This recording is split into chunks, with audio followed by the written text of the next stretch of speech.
Hello everyone, I'm Simon Jackson, co-founder of Nature Labs. I'm not here today to speak about Nature Labs, but rather about a friend who I've lost and someone who I think so many of you probably looked up to like I did, and that's Dr. Jane Goodall, who passed away earlier today. Dr. Jane was one of my earliest champions. She was a mentor, she was someone I'm proud to call a friend, and someone who I sparred with occasionally. But Dr. Jane has played a very big role in my life, and I want to take a few minutes to honor her and the legacy she's left behind. When I was in high school, as some of you might have known, I started an organization called the Spirit Bear Youth Coalition, working to protect the white kermode or spirit bear on Canada's west coast. It was very much a rudimentary letter writing campaign, but we were always trying to find a way to amplify our voice, but our voice on behalf of the spirit bear. And every day I remember at my school, they weren't very good about sharing opportunities, but they would toss away stuff into the recycling bin, and I would take an hour every day to go through that recycling bin to find out what was happening that no one told me about. And one of the events that I saw was an event with Dr. Jane Goodall and someone who was a friend of hers, Jeff Gibbs, who organized an event called, I think, Lifeboat Flotilla. And she took students on basically a leadership camp on boats around the Gulf Islands in British Columbia.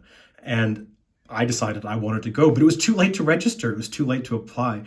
So I went down at the encouragement of my parents to one of her public events before they went on this boat trip, and to speak to her about the spirit bear. I was simply going down to ask her if she had loaned her voice to save the spirit bear.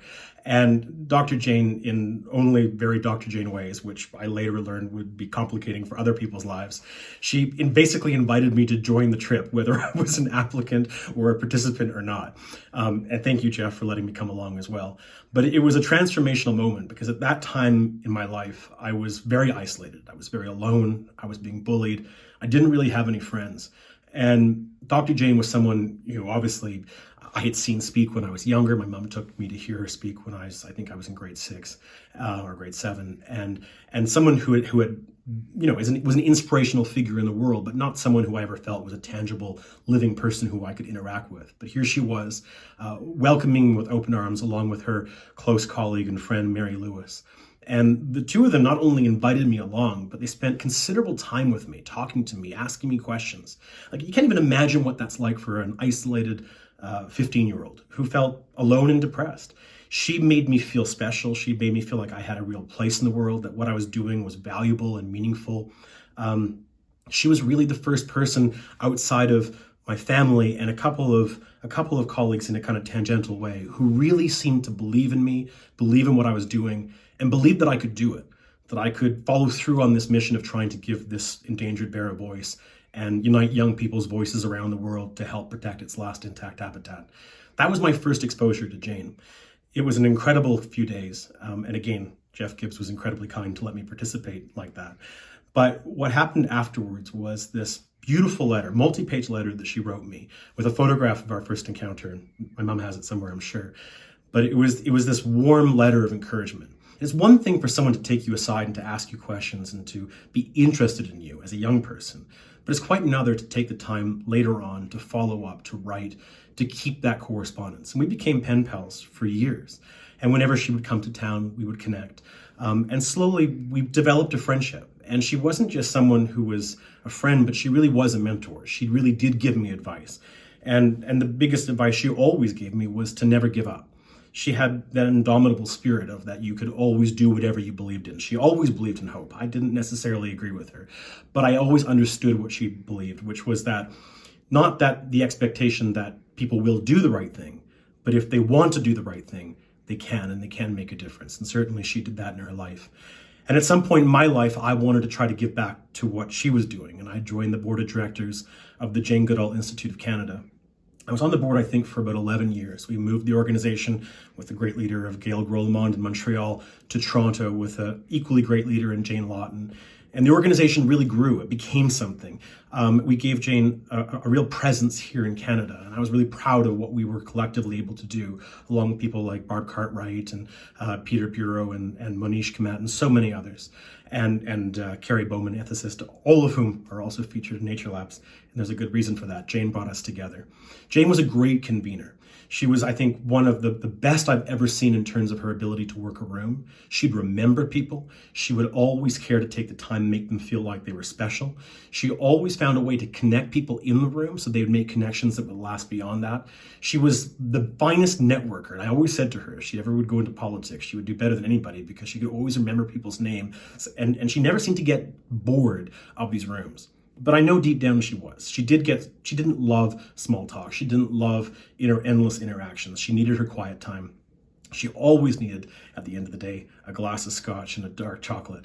And I'm not breaking any state secrets here. That's most of Dr. Jane's days ended. And I was very fortunate to spend some of those nights with her sipping on scotch. I remember one night in Hamilton being a particularly bad day. Some really terrible things happened on the campaign. And she got me a scotch, and I mean, honestly, we sat there drinking far too much and talking through the whole issue. And it was one of those special nights that I'll remember because she helped me through those hard moments. I also remember other times, like sitting on the tarmac in Victoria. We'd been doing a series of events, and our plane got delayed, but we couldn't deplane, and it was one of those small little prop planes. And we just were having a kind of a bizarre conversation. But one of the most profound things she ever said in that conversation, we were talking about bear attacks, and obviously bears were always coming up in conversations with me. And Mary Lewis, her colleague and a friend of mine, was talking about how her cousin was killed by a bear in Alaska. And she made an interesting remark kind of out of left field about how in Africa, you would never think to go into the animal's habitat. That hiking was really a foreign concept, yet it's a North American concept where we feel that we're entitled to be in the animal's land, in their home. And that when we do that, we have to take the responsibility that sometimes things like this can happen. We can't blame the animal for it. It was a way of looking at how we engage with nature, how we treat wildlife, how we interact in our view of appreciating nature is so different here than it is in other places. It was an insight that came back to me later on in my life, and I'll get to that in a second. But I also remember that Jane was tireless not only in pursuit of her work, but in standing up for the pursuit of the work of her friends, like myself, my colleague and friend Salima Ibrahim. Dr. Jane that is, did so much to stand up for the spirit bear. She didn't just talk about it or give speeches about it, but she would literally take time out of her 340 some odd day speaking tour per year and fly to Vancouver to give interviews to the media to talk about the specific items that we felt weren't getting addressed for the bear. When everybody seemed to give up on the spirit bear, the great bear of the Great Bear Rainforest, when no one wanted to protect the core habitat that was required to provide a genetic buffer to the bear because it was politically inconvenient, Dr. Jane took a stand. She took a stand in the media. She took a stand with then Premier Gordon Campbell. At a time when the Premier was not well beloved, she shared a stage with him. She gave him a lifeline.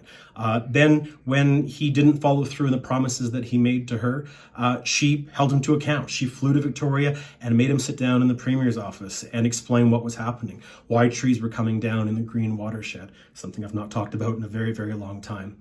But I remember in those particular days when it wasn't popular to have a spirit bear on your license plate or to have a movie in IMAX, Dr. Jane was one of the few people who was willing to do the right thing. I'll never forget that, because today, any chance the spirit bear has at survival, the genetic buffer that's been afforded by the landscape that's been protected by so many people and by so many people who live on that land and have always lived on that land, and I fully acknowledge that it's because of their stewardship this has all happened. But I also remember in the days when it was impossible to believe that could happen, Dr. Jane was one of the only people willing to put her neck on the line. And I've never forgotten that. Dr. Jane and I did a lot of work together. We didn't always agree. I remember one day trying to advance an idea on her board that she didn't like. Dr. Jane did not like conflict, and so when we disagreed on the board, it was kind of just shut down, and that was it. And then I remember later that night there was a knock on my door, and a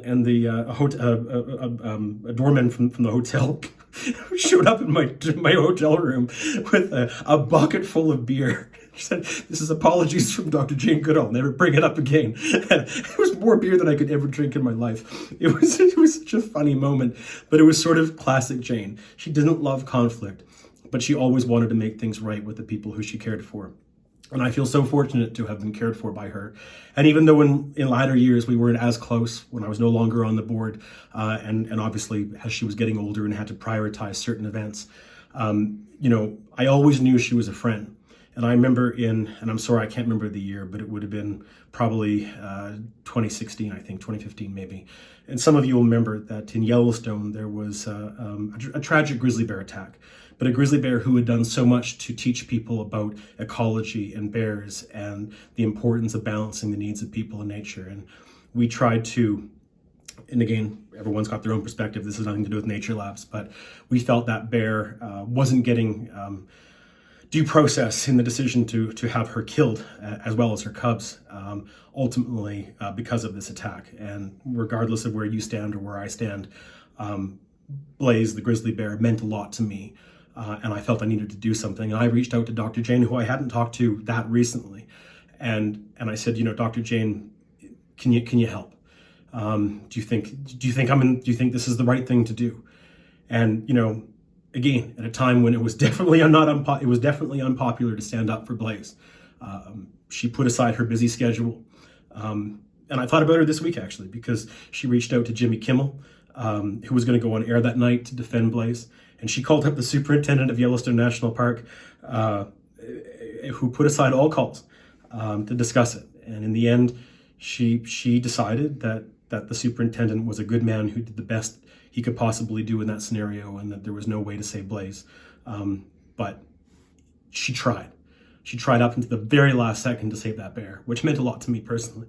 But she did so much beyond it. She made that phone call. She lobbied people. She was trying her best. And ultimately, I did always trust when she said, this is a decision that's probably was made with the right reasons and there's nothing else that can be done. I trusted that was, in fact, the case. Dr. Jane and I did not agree on everything by any stretch. We had our ups and our downs, as any friendship does. But I am immensely a better person because I had her in my life. The world is better off because we had her in our life. And regardless of what you think about Dr. Jane, what she's done, she was someone who inspired so many people, especially so many kids. And she made so many kids feel like they mattered. And I stand here today, and everything I do for Nature Labs is because she took a leap of faith in me when I was a kid. So many other people made me who I am. My parents, obviously, first and foremost, and so many friends and mentors, and I'm not taking anything away from anybody else. But when you're alone and you feel like no one cares, and she cared, it makes you feel special and makes you feel like you can keep going. And I keep going in many ways because she instilled in me the belief that you should never give up. And I've never given up in anything I've ever done. And so I'm grateful for that she left me. And I hope to honor her legacy by never giving up with Nature Labs or whatever comes next.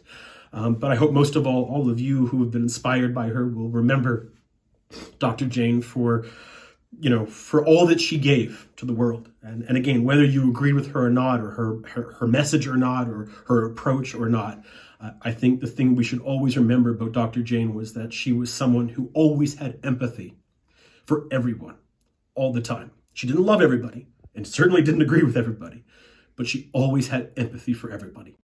People she vehemently disagreed with. And in these divided times, in these dark days that I think we face as a world, we need that mentality more than ever. And we can all honor Jane by trying to have empathy for those we disagree with, by trying to work together with everybody to create that better tomorrow. And to remember what she always said, that every single person, every single day makes a difference. What you choose to do has an impact, good or bad. We can all choose to have a better impact when we choose to try to embrace the idea of hope. Not that it's a given, but if we choose to do something, we can do it. And she always did. And she left the world a better place. And I know for a fact that the spirit bear is still wild and free, in large part thanks to Dr. Jane Goodall. I also know that I'm better off because I knew Dr. Jane Goodall. I know so many of you are better off because she was in our life and she inspired so many. But all of us can honor her legacy by always remembering that in everything that we do, we shape this world. And if we choose to do the right thing, the moral thing, the courageous thing, we can leave this world in a better place. Dr. Jane most certainly did. And I, for one, will try to find a glass of scotch to salute her with tonight.